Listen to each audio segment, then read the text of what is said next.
Hi friends, I'm glad to be back today, and today I'm going to be covering a subject that a lot of people have asked me to discuss.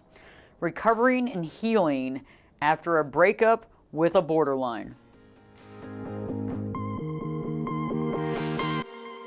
Hey guys, glad to be back today. And so today we're going to be talking about recovering and healing after a breakup with a borderline. I appreciate all your emails and YouTube messages.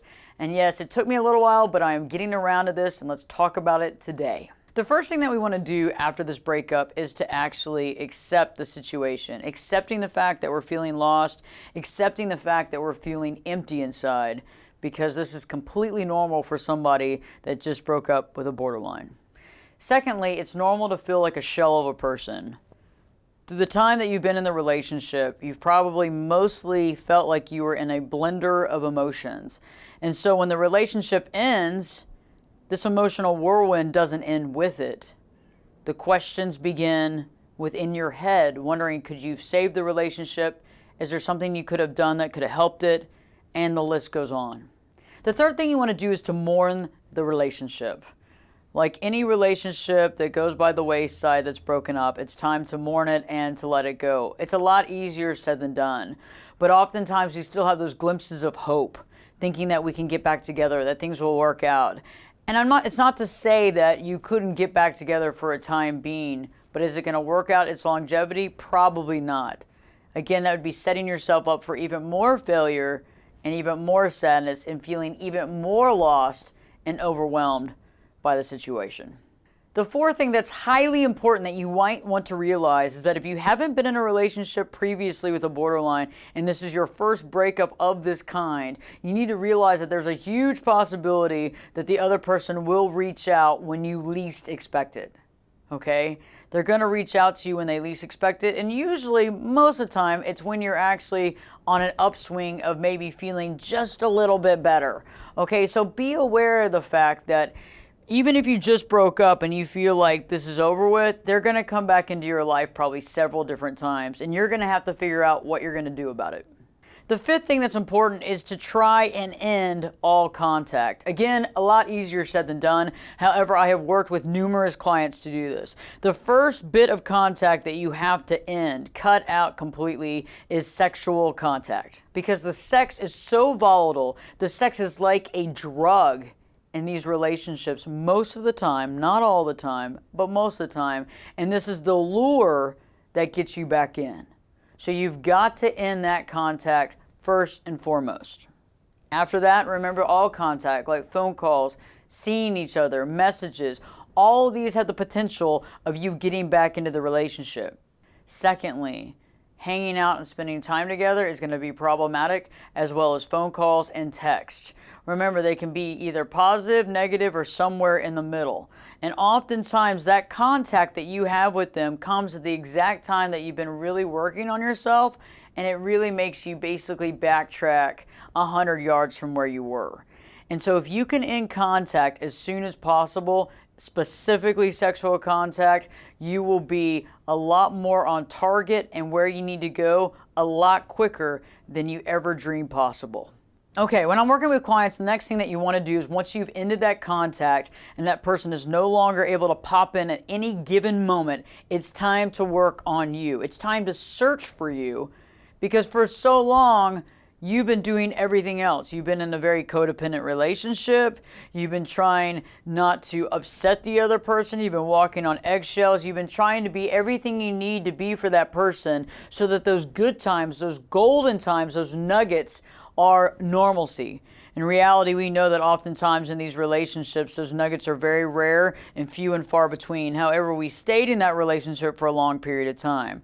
And often when you're in that relationship for a long period of time, you have lost who you are, who you matter, what matters to you, and what means something to you. And so it's now the time to search for your identity for the first time in your life. After you cut all contact, it's now time to search for you, figuring out who you are and what you stand for. Oftentimes in these relationships, you are highly codependent in a relationship where you're walking on eggshells, never knowing exactly how what you say or do will be taken by the other person. So oftentimes you become a chameleon. It's time for you to figure out exactly who you are, what you stand for, what you value and what's important to you. This may be something that you've done or haven't done since this relationship. This also could be an exercise in finding you that you've actually never done in your entire life. And there's no time like the present. After you search for you, it's time to power yourself up, okay? It's time to power yourself up, which means doing things that are good for you. Probably for the first time in a very long time, it's time to put yourself first. That means taking care of yourself mentally, emotionally, physically, taking care of your nutrition, eating right, eating often, not just eating one time a day, but actually eating at the right times of the day and evening for you. Exercising, getting enough exercise. Exercise is highly important at this stage right now because you're overwhelmed in thought and overwhelmed in emotion. And it's time to exercise, to run, to jog, to get that energy out so that you're able to actually think clearer and slow down your thoughts and slow down your mind. As you're building yourself up as well, remember that education is key. Knowledge is key. There's support groups out there for people just like you going through this exact situation. Perhaps hiring a life coach or a therapist like me to help you delve into the situation, to see it clearly, and to be able to power you up from the inside out. It really helps when you have a support group or somebody that you can count on that holds you accountable to staying in the right frame of mind, but better yet, staying in the right frame of mind for doing what's right by you and your life. We only have this one lifetime to live. An important thing to remember is to recognize these patterns in this relationship. Has this been a pattern? Have you been in several relationships with people who have suffered from borderline personality disorder? Have you been in several relationships with people who have suffered from other cluster B disorders as well? What was your upbringing like? Remember that patterns usually start at an early age and continue through our adulthood and into our older age as well if we don't do anything to examine the pattern itself. We can't stop a pattern, we can't end it until we know where the source came from. Okay, a good example is you're raised in a household with a mom and dad, and mom is actually suffering from a certain type of personality disorder that you're dealing with. Now, the thing about it is that when we're young, we don't realize what's healthy or unhealthy or what might need help or diagnosis or treatment. We just see that as our normalcy. Okay, and as we go through our period of life, as we go through being a child, into our teens, going through college, into our adulthood, 20s, 30s, 40s, 50s, that same thing that we consider normal, we consider normal today, even though it can be very toxic and not very normal and very uncomfortable and basically antithetical to what we need in our life to have our life be the successful and loving life that we want to have. Also, oftentimes when we find ourselves in relationships with someone that actually is suffering from borderline personality disorder, we have a tendency of isolating ourselves from our family and friends. Okay, it usually begins slowly, but over a period of time, if you actually reflect, you'll realize that you spend almost no time with anybody outside of the relationship, okay? It's almost like you're sequestered. You're completely isolated. And when you do end up breaking up and the breakup happens, what happens is that you are completely isolated without friends and family to help you. I ask you at this point to reach out to them, to explain the situation, to explain to them why you were isolated, to explain why you cut ties with them. If you're honest with them, they'll accept it. And I think that oftentimes when we go back to people and we explain the situation, they're going to be supportive and helpful. The last thing that you want right now after a breakup with a borderline is to be completely isolated, okay? Not only does that add to the depression and the anxiety and the fear, but you have nobody to talk to you and you feel like you're completely isolated from the outside world. And that's not something that you want to be experiencing when you're going through this much emotional turmoil. Last but not least is that this too shall pass. But we can no longer stay in relationships that hold us back from being who we truly are. Now, if you really think about it, when we are in that relationship, it's not just the other person holding us back, it's actually us. Okay? It takes two to tango. And so often when we find ourselves in these types of codependent relationships, we need to analyze what are the patterns from my past that have put me here? What are some of the self-esteem issues that I might have that have kept me in this relationship for so long? Is it a bit of my ego that's telling me that I could have saved this person, right? Think about all these different components that go into the fact of why you were in that relationship, right? Was it the intense sexuality? Was it the intense relationship at the very beginning? What was it? And analyzing that, okay? Because the thing is this, we only have this one life to live, okay? And we might as well make the best of it. And when we're staying in codependent relationships and we're staying in relationships that do not resonate with our highest frequency, that do not resonate to our highest being, we are actually suffocating ourselves and slowly taking ourselves away from where we need to and slowly emotionally damaging and killing ourselves. For the most part, I understand why you got in this relationship, and I think you can too. But at this point, it's finding the way out.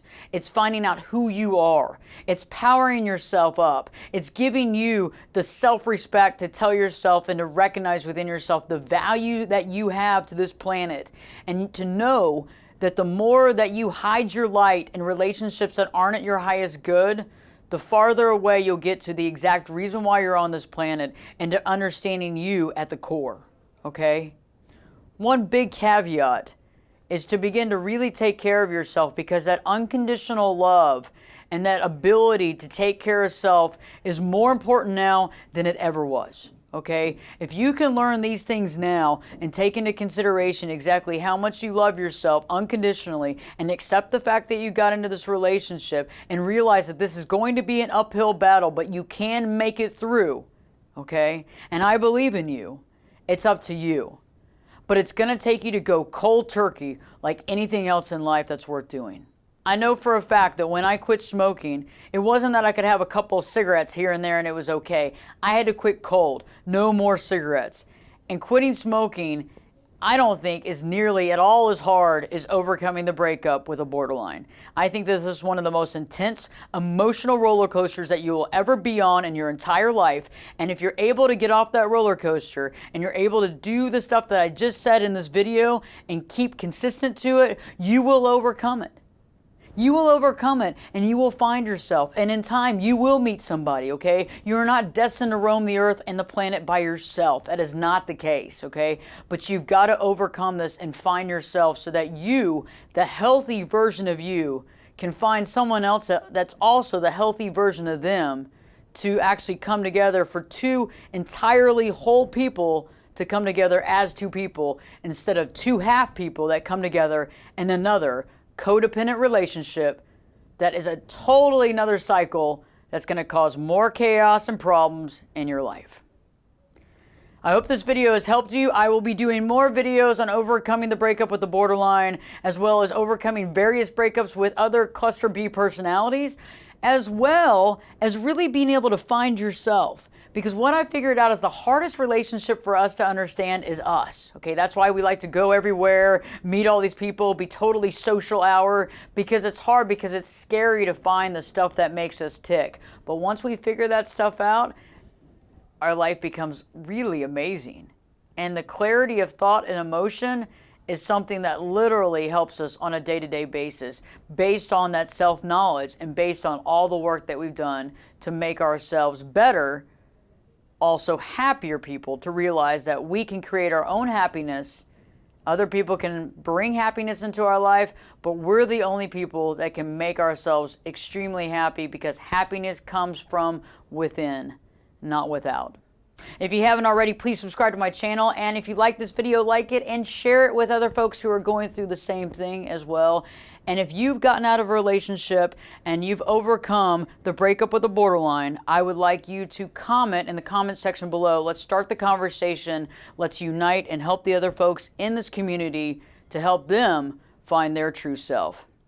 Don't forget to live your true life.